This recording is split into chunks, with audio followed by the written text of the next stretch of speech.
Alhamdulillah, segala puji hanya milik Allah. Kita bersyukur kepadanya. Pada kesempatan yang mulia ini kita diberikan kesempatan untuk melaksanakan sholat Jumat. Salat dan salam ke Nabi kita tercinta.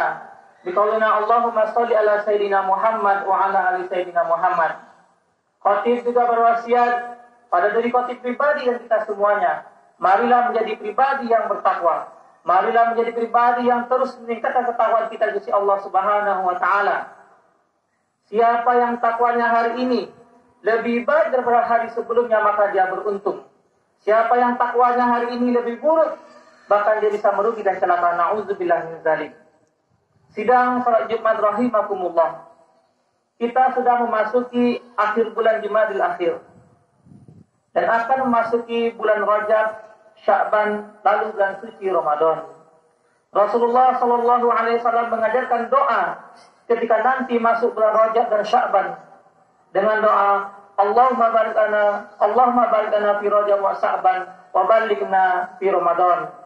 Ya Allah, berkahilah kami di bulan Rajab dan Sya'ban serta sampaikan kami pada bulan Ramadan.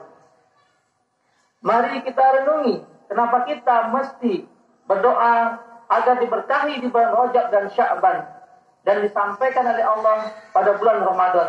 Ma'asyiral muslimin jamaah salat Jumat yang dimuliakan oleh Allah. Salah satunya ialah Rajab dan Sya'ban adalah bulan melatih diri agar nanti di Ramadan kita bisa menjadikan Ramadan momentum untuk menjadi pribadi yang bertakwa. Sebagaimana target utama dari ibadah Ramadan adalah semakin mantapnya ketakwaan kepada Allah Subhanahu wa taala. Hal ini sebagaimana disebutkan dalam firman-Nya, ya ayyuhalladzina amanu kutiba alaikumusiyam kama kutiba 'alal ladzina min qablikum la'allakum tattaqun. Hai orang-orang yang beriman, diwajibkan atas kamu berpuasa sebagaimana diwajibkan atas orang-orang sebelum kamu agar kamu bertakwa.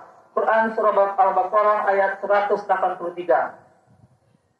Oleh karena itu, momentum bulan Rajab dan Sya'ban, mari kita persiapkan diri sebelum masuk bulan suci Ramadan. Melalui kesempatan khutbah yang singkat ini, akan kita bahas sekurang-kurangnya 4 persiapan yang harus kita lakukan. Persiapan yang pertama yaitu persiapan jiwa. Hal ini karena Ramadan merupakan bulan pembersih jiwa dari sifat-sifat tercela dan dosa yang telah dilakukan. Karena itu, bulan ini disebut dengan bulan Ramadan, yang berarti membakar atau mengasah. Dinamakan demikian karena bulan Ramadan itu dosa-dosa manusia akan dibakar sebagai imbalan dari kesadaran jiwa yang terwujud dalam bentuk amal soleh yang meningkat.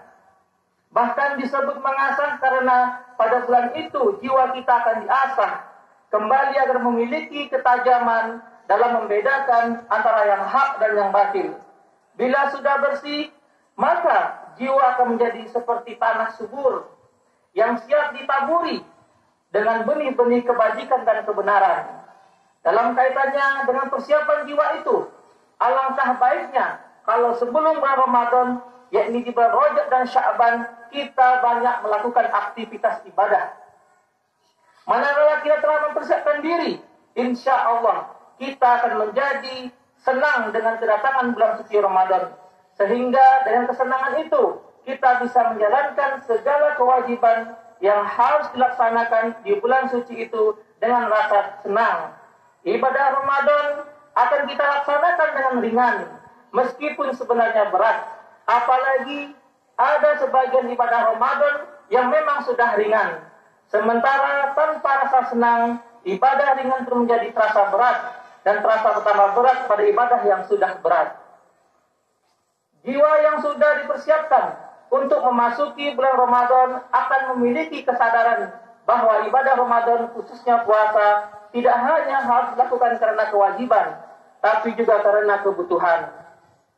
Ma'asyiral muslimin rahimakumullah. Persiapan yang kedua sebelum masuki bulan suci Ramadan adalah persiapan ilmu. Hal ini karena untuk bisa menjalankan ibadah Ramadan dengan baik, persiapan ilmu juga harus dilakukan sehingga ibadah Ramadan yang kita laksanakan dengan tidak ada lagi keraguan dalam hati dan pikiran kita. Dengan demikian, segala hal yang terkait dengan ibadah Ramadan sudah harus kita pahami dengan sebaik-baiknya. Baik yang menyangkut kaifiat atau tata cara ibadah, maupun dari segi fikihnya.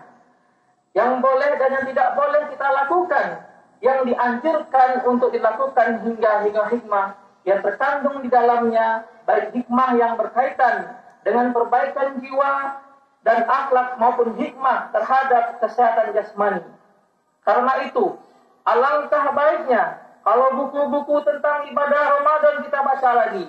Penerangan atau ceramah tentang Ramadan dilakukan sebelum puasa Ramadan tiba, termasuk penerangan tentang puasa dan kesehatan, puasa dan etos kerja dan sebagainya.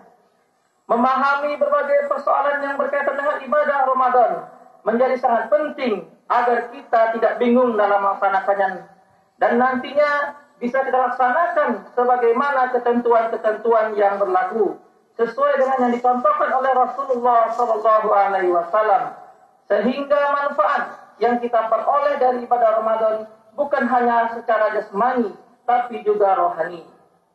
Persiapan yang ketiga yaitu persiapan fisik.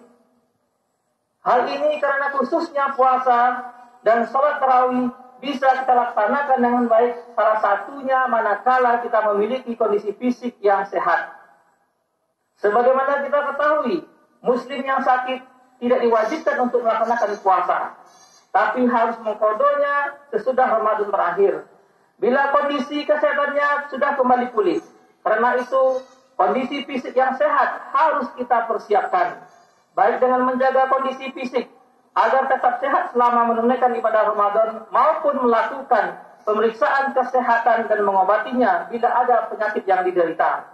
Dalam kaitan persiapan fisik, gerakan kebersihan juga dilakukan, misalnya dengan membersihkan rumah, masjid, musola, lingkungan masyarakat dan sebagainya. Kaum muslimin yang berbahagia, persiapan yang keempat atau yang terakhir ialah persiapan ibadah, kegiatan aktivitas. Hal ini karena upaya meningkatkan ketakwaan kepada Allah pada bulan suci Ramadan tidak hanya kita capai melalui ibadah Ramadan yang bersifat pribadi, seperti puasa, tadarus Al-Quran, wirid dan sebagainya, tapi juga aktivitas yang dilaksanakan secara bersama-sama, khususnya kegiatan di masjid, di musola, antara lain. Yang pertama, kegiatan penyambutan bulan suci Ramadan dengan aktivitas tabligh, diskusi atau kajian tentang Ramadan, pemasangan spanduk menyongsong Ramadan dan sebagainya. Pengisian bulan Ramadan dengan aktivitas seperti salat tarawih berjamaah yang diiringi dengan ceramah tarawih dan kuliah subuh dengan tema-tema yang bervariasi. Begitu juga dengan ceramah zuhur termasuk di perkantoran, sekolah dan sebagainya. Pesantren kiat bagi anak-anak dan remaja, studi Islam, pelatihan khatib dan mubalik, pelatihan manajemen masjid, berbagai perlombaan untuk anak-anak dan remaja, peringatan nuzulul Quran, iktikaf 10 hari terakhir Ramadan, buka puasa bersama dan lain-lain.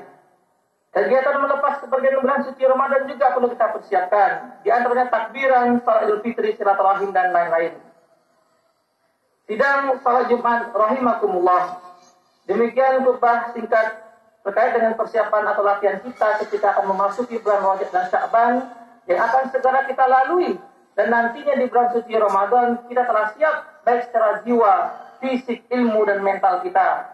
Dan Ramadan kali ini, Ramadan yang berhasil membentuk pribadi yang bertakwa. Ada di antara kita yang sudah melewati Ramadan sampai puluhan tahun.